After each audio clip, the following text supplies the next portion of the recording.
శ్రీమాత్రే నమః.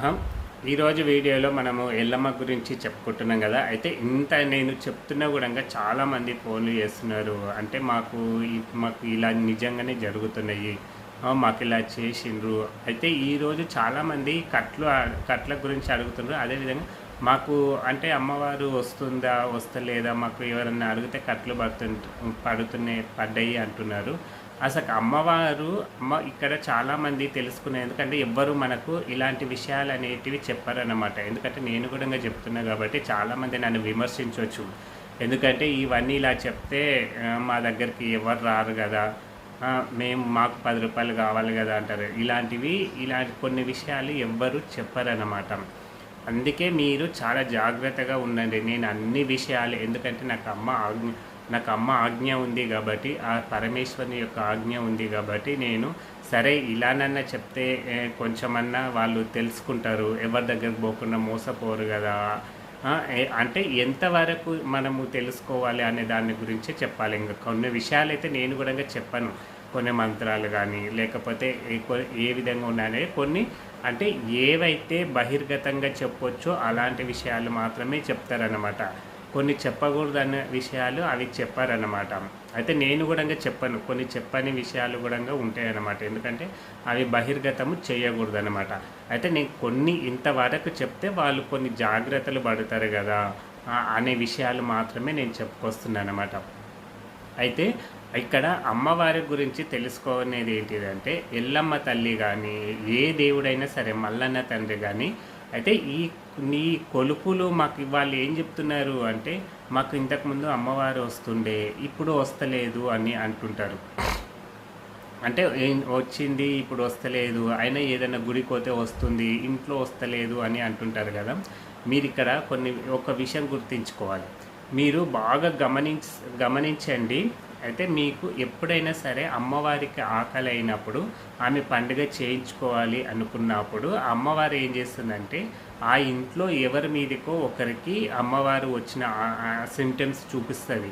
నాకు ఆకలి అవుతుంది, నేను పండుగ చేయించుకోవాలి అనుకున్నప్పుడు అమ్మవారే ఒక 6 నెలల ముందే వాళ్ళ కుటుంబంలో ఎవరికో ఒకరికి ఈ సూచనలు కనిపిస్తుంది. అంటే ఆవలింతలు రావడము, కంట్లో నీళ్ళు రావడం, వాళ్ళు ఎక్కడైనా గుడికి వెళ్తే వాళ్ళకు ఏదో పై ఊపినట్లు అవ్వడం, ఇలాంటివన్నీ చేయిస్తుంది అనమాట. ఇలా చేయించిన తర్వాత ఆమె నువ్వు ఎవరినో ఒక దగ్గరికి అంటే ఎవరైనా ఒగ్గోళ్ళ దగ్గర లేకపోతే ఎవరైనా శివశక్తుల దగ్గరకో ఏడుకోపో అని అమ్మవారి మనల్ని చెప్పేస్తుంది అన్నమాట. వెళ్ళిపో నాకు పండుగ కావాలి, ఇట్లా కళలో అన్నీ చెప్పేస్తుంది. అంటే కళలో శివశక్తులు రావడము, లేకపోతే అమ్మవారి పండుగ చేస్తున్నట్లు, ఇట్లా అన్నీ మనకు కళల రూపంలో అన్నీ తెలియజేస్తుంది. అప్పుడు మనం ఏం చేస్తామంటే, మనకు దగ్గరలో ఎవరైనా దేవుడు వచ్చే వాళ్ళ దగ్గరికి పోతే వాళ్ళు చెప్తారన్నమాట, నీకు ఎల్లమ్మ ఉంది, ఎల్లమ్మ రావాలనుకుంటుంది, పండుగ చెయ్యి అంటారు. అయితే వీళ్ళు ఏం చేస్తారు, పండుగ చేస్తారు కదా, చేసిన తర్వాత అమ్మవారు వెళ్ళిపోతుంది వాళ్ళని బయట నుంచి, ఉండదు ఇంకా. అంటే వీళ్ళ కొలుపులు చెప్పే అమ్మవారు కాదన్నమాట ఆమె. అంటే వీళ్ళకు కంప్లీట్గా వచ్చేసి అంటే ఆమె శరీరంలోకి వచ్చి ఆమె శరీరం నుంచి అంటే కొలుపులు చెప్పాలి, లేకపోతే ఆమెకు వాక్ ఇవ్వాలి అనేది ఉండదు. ఇంకా అమ్మవారు వెళ్ళిపోతుంది. వీళ్ళు ఏమనుకుంటారు అప్పుడు అంటే, మాకు అమ్మవారు ఇంతకుముందు వస్తుండే ఇప్పుడు వస్తలేదు, ఏమైనా కట్లు పడ్డాయా అని వీళ్ళకి డౌట్ వస్తుంది. ఇంకా అప్పుడు వీళ్ళు ఏం చేస్తారు, ఎవరో దేవునమ్మల దగ్గరకో ఎవరి దగ్గరకో పోతారు కదా. అప్పుడు వాళ్ళేం చెప్తారు అంటే, మీకు అంటే మాకు ఇంతకుముందు అమ్మవారు వస్తుండే ఇప్పుడు వస్తలేదంటే వీళ్ళ మీద ఎల్లమ్మ ఉందని తెలిసిపోతుంది ఎవరికే కానీ ఇప్పుడు వస్తలే అంటే వీళ్ళు ఏమంటే మీకు కట్లు పడ్డాయి అంటారు. అది చాలా తప్పు. కట్లు ఎప్పుడు పడవన్నమాట. కట్లు ఒక వ్యక్తి మనకు చేయాలంటే అంటే మన తలపైన చేయి పెట్టి ఏదో మంత్రం చదవడము, లేకపోతే వాళ్ళు ఏదో నిమ్మకాయలు మంత్రించడం, ఇట్లా కొన్ని ఉంటాయి అన్నమాట. అయితే మీకు కట్లేస్తే వాళ్ళకి ఏమొస్తుంది చెప్పండి, ఏం రాదు కదా. వాళ్ళు ఏదో అంటే ఎవరు కట్లు వేస్తారనేది తెలియదు కాబట్టి మీకు అది కట్లు కాదు. అంటే అమ్మవారు అంటే కొన్ని కొందరి ఇంటిలో అమ్మవారు ఈ విధంగా ఉంటుంది. అంటే ఆమెకు ఆకలైనప్పుడు వచ్చి ఇలా చెప్పించి మళ్ళీ ఆమెకు పండుగ చేయించుకున్నాక ఇంకా ఆ అమ్మవారు వెళ్ళిపోతుంది. ఇంకా వీళ్ళకి రాదు, వీళ్ళని పట్టించుకోదు కూడా. ఇలా కూడా ఒక అమ్మవారు ఉంటుంది. కొందరింట్లో కొందరు అమ్మవార్లు ఎట్లుంటారు, మళ్ళీ ఆమెకి ఎప్పుడు వస్తుంది తెలుసా, మళ్ళీ ఆమెకు ఆకలి అవుతుంది అనుకోండి, అప్పుడు మళ్ళీ ఆమె పండుగ చేయించుకోవాలంటే మళ్ళీ ఈమె శరీరంలోనికి అప్పుడు వస్తుంది. అందుకే చాలామంది చెప్తుంటారు, నాకు 6 నెలల కింద వచ్చింది, ఓ సంవత్సరం కింద వచ్చింది, మళ్ళీ వెళ్ళిపోయింది, ఇప్పుడు మళ్ళీ స్టార్ట్ అయింది అంటారు. అంటే మళ్ళీ అప్పుడు ఆమెకు ఆకలి అవుతుంది, అప్పుడు ఆమె మళ్ళీ పండుగ చేయించుకోవడానికి ఇలా స్టార్ట్ అవుతుంది. వీళ్ళకి వాకులు చెప్పే అంటే అదృష్టం వీళ్ళకు ఉండదు అనమాట, ఈ వీళ్ళకు ఉండదు. అయితే వాకులు చెప్పే అమ్మవారు ఇంకా కొంతమందికి ఎట్లుంటుంది తెలుసా, వాళ్ళ ఇంటి కాడికే చెప్పే అమ్మవారు ఉంటుంది. ఈమె కూడా అంతే, అంటే ఈ దేవత కూడా అంతే అనమాట. వీళ్ళ ఇంట్లో ఎట్లుంటుంది అంటే వస్తుంది, వీళ్ళకి రెగ్యులర్ వస్తుంది అమ్మవారు. అంటే వీళ్ళ ఇంటి కాడికి చెప్పుకున్నంతనే వస్తుంది, ఇంకా బయట వాళ్ళకి ఎవరికి చెప్పదు ఆమె. బయట వాళ్ళకు చెప్పే ఛాన్స్ లేదు. బయట వాళ్ళు ఎవరైనా వచ్చి అడిగితే అమ్మవారు దిగిపోతుంది వాళ్ళ శరీరం నుంచి. వీళ్ళ ఇంట్లో వాళ్ళకు చెప్తే మాత్రం ఉంటుంది, చెప్తుంది. ఇది ఒక అమ్మవారు ఉంటుందన్నమాట.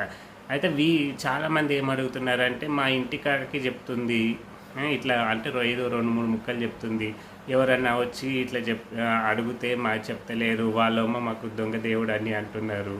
అంటే మీ ఇంటి తరాన మీ అమ్మవారు ఈ విధంగానే ఉంది, మీ ఇంటికాడికి చెప్పే అంటే విధంగానే ఉంది, బయట వాళ్ళకి చెప్పే విధంగా లేదనమాట. అయితే మనకు ఈ కొలుపులు చెప్పే అమ్మవారు రావాలంటే వాళ్ళు చాలా అదృష్టవంతులై ఉండాలి. ఎందుకంటే కొలుపులు చెప్పే అమ్మవారు సాదాసీదా అమ్మవారు కాదు. ఈమె చాలా అంటే ముగ్గురి అమ్మవార్లు ఒకే శక్తి, ఒకే అమ్మవారు. కాకపోతే కొందరి ఇంట్లో అంటే ఇప్పుడు ఈ కొలుపులు చెప్పే వాళ్ళు ఏం చేసేవాళ్ళు అంటే వాళ్ళు ఎక్కువ పూజతో నిష్టతో అంటే వాళ్ళు అట్లా చేసేవాళ్ళు. వాళ్ళకి అందుకే అమ్మవారు ఈ విధంగా ఉంటుంది అన్నమాట. ఎందుకంటే వీళ్ళు కొంచెం పెద్దవాళ్ళు అయి ఉండొచ్చు, పూర్వం నుంచి కొంతమంది ఉంటారు కదా, నిష్టగా ఉంటారు, ఒక్క పొద్దులు కానీ దీక్షలు కానీ ఆ విధంగా చేస్తూ ఉంటారు అమ్మవార్లను. అంటే ఆ విధంగా ఉండే వాళ్ళని మాత్రమే ఎన్నుకొని అమ్మవారు వీళ్ళకు ఆజ్ఞలు చెప్పేది. ఎవరొచ్చినా ఏమైనా ఎదురుగా ఆజ్ఞలు చెప్పే అమ్మవారు ఉంటుంది. ఇప్పుడు అందరూ చెప్తున్నారు కొలుపులు. అందుకే చూడండి, కొంతమంది కొలుపులు మాత్రమే కరెక్ట్ వస్తాయి, కొంతమంది చెప్పిన కొలుపులు అస్సలు పనే చేయవు. మనం ఒకటి అనుకుంటే వాళ్ళు ఇంకొకరు చెప్తుంటారు, ఏదేదో చెప్తుంటారో మనకే అర్థం కాదన్నమాట. అంటే వాళ్ళకి లేదు, వాళ్ళు అట్లా ఇంకా అందరూ చెప్పే దీనిగా కొంతమంది నేర్చుకుంటున్నారా, ఏ విధంగా చేస్తున్నారో ఇది నాకు కూడా అర్థం కాలేదన్నమాట. ఎందుకంటే అందరికీ కొలుపులు చెప్పే అమ్మవారు ఉండదు, దయచేసి మీరు గ్రహించుకోవాలి. ఇప్పుడు మనం ఒక్కసారి అయితే ఇక్కడ ఇంకొకటి గుర్తుంచుకోండి, ఎవరైనా సరే మీకు కట్లు పడ్డాయి అంటారు కదా, కట్లు పడితే మీకు ఏదైనా గుడి పోయినప్పుడు అమ్మవారు వచ్చిందనుకో, మీకు కట్లు లేనట్లు సింపుల్గా చెప్తున్నా నేను. ఇంట్లో రాకపోవచ్చు, ఇంట్లో ఎందుకంటే ఆమె ఇంట్లో కొంచెము పవర్ అనేది తక్కువ ఉంటుంది కాబట్టి, అందులోనూ మీ ఇంటి అమ్మవారు వెళ్ళిపోయింది కాబట్టి. అయితే ఈ కొలుపులు చెప్పే వాళ్ళకు మాత్రం రెగ్యులర్గా అమ్మవారు ఇంట్లో వస్తుంది. అంటే వీళ్ళు చాలా నిష్టతోటి ఉంటారు, వీళ్ళు ఒక్క పొద్దులు ఉంటారు.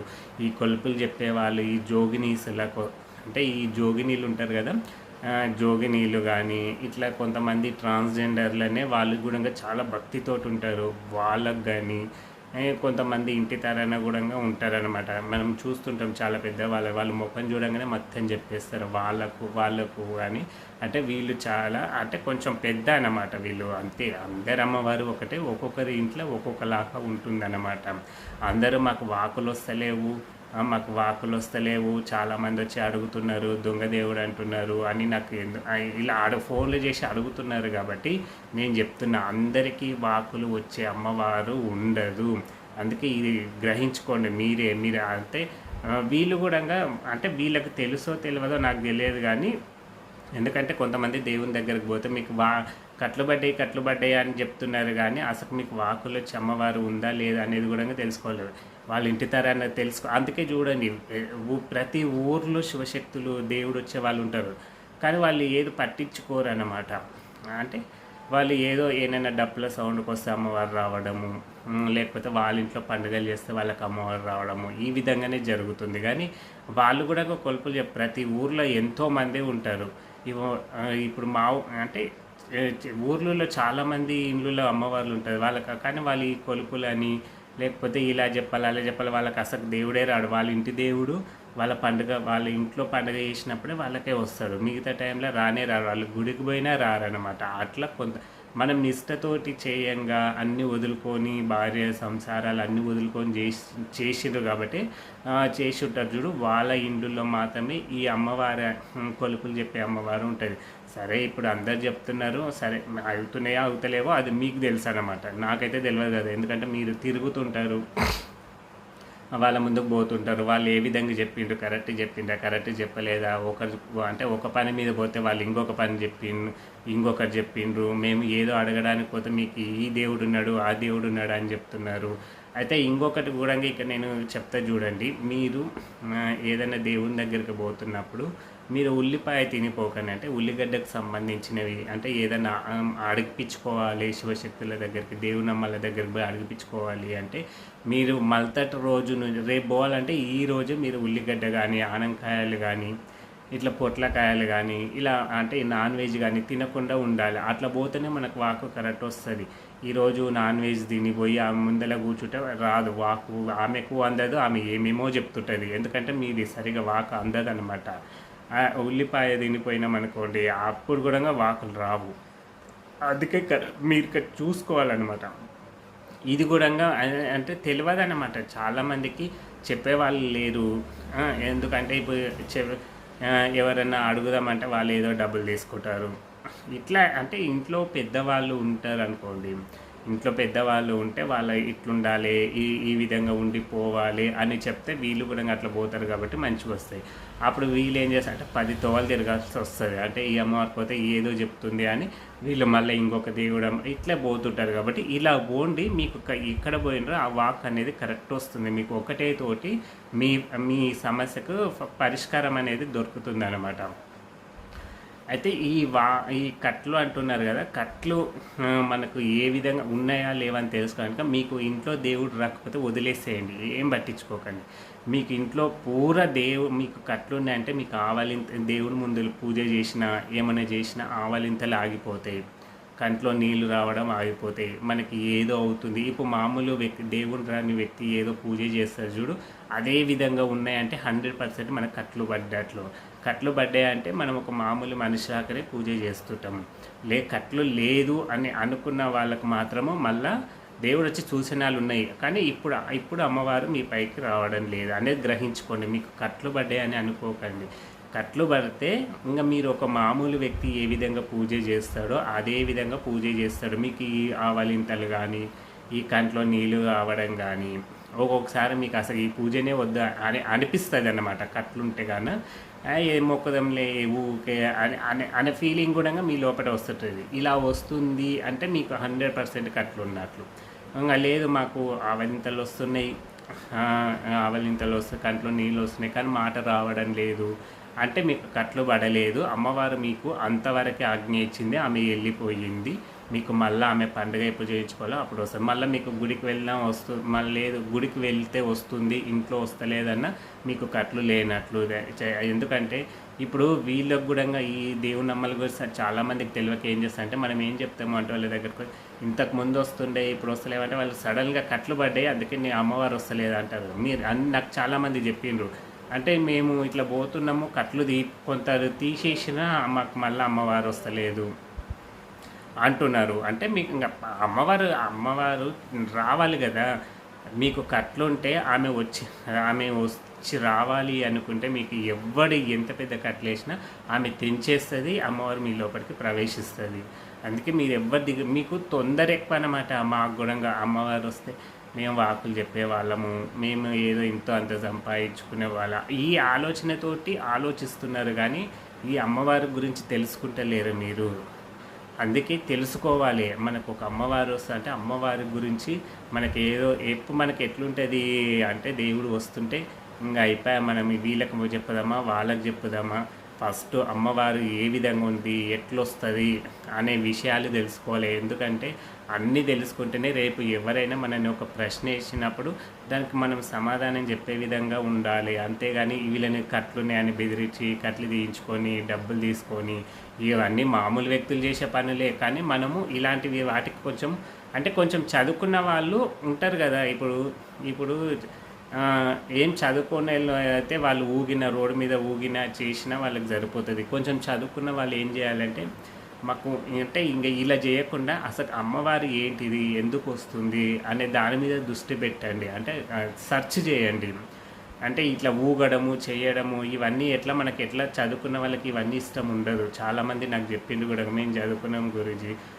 ఇట్లా డప్పుల కాడ, ఆడ గుడి కాడ పోతే మాకే కొంచెం ఫీలింగ్‌గా ఉంది. కానీ మేమేం జేయము." అట్లాంటి వాళ్ళు ఏం జేయండి అంటే, "అమ్మ నాకు ఏడ పడితే ఆడ రాకుండా నా ఇంట్లో రా. నేను నీ గురించి తెలుసుకుంటా" అని అమ్మవారికి ఆజ్ఞ ఇయ్యండి. అమ్మవారు మీకు ఆమె గురించి మొత్తం తెలియజేస్తుంటది. స్వప్నంలో తెలియజేస్తుంటది. ఎప్పుడు ఏ విధంగా ఉండాలి, ఎలా ఉండాలి, నేను ఇలా ఉంటా, ఈ ఈ విధంగా ఉంటా అనేది మొత్తం అమ్మవారే తెలియజేస్తుంది. మనని ఎప్పుడు బయట పడనీయదు. మనము భక్తితోటి అమ్మను కోరుకుంటే మనని ఎప్పుడు బయట మన మాట అమ్మ వినేటట్లు మనం చేసుకోవాలంటే మనము కొన్ని నీతి నియమాలతోటి కొంచెం ధర్మంగా ఉండేటట్లు ఉంటే అమ్మనే మనకు సాక్షాత్తు మనకు స్వప్నంలో మొత్తం తెలియజేస్తుందనమాట. అందుకే నేను చెప్పిన కదా, ఈ కట్లు పడ్డాయి అంటే నేను చెప్పిన విధంగా ఉంటే మీకు కట్లు లేనట్లు. నేను చెప్పిన విధంగా 2 విధాలు చెప్పిన. మీకు ఈ కట్లు ఉన్నాయా లేవా అనేది మీరే గ్రహించుకోవాలి. అంటే మాకు ఆవలింతలు ఇవన్నీ వస్తున్నాయి కానీ దేవుడు వస్తలేడు అంటే ఏదో ఒక రోజు వస్తుంది.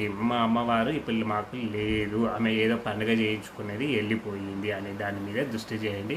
అందరూ ఆ పార్వతీ పరమేశ్వర్ల అనుగ్రహంతో సంతోషంగా ఉండాలని కోరుకుంటున్నాను. జై శ్రీరామ్.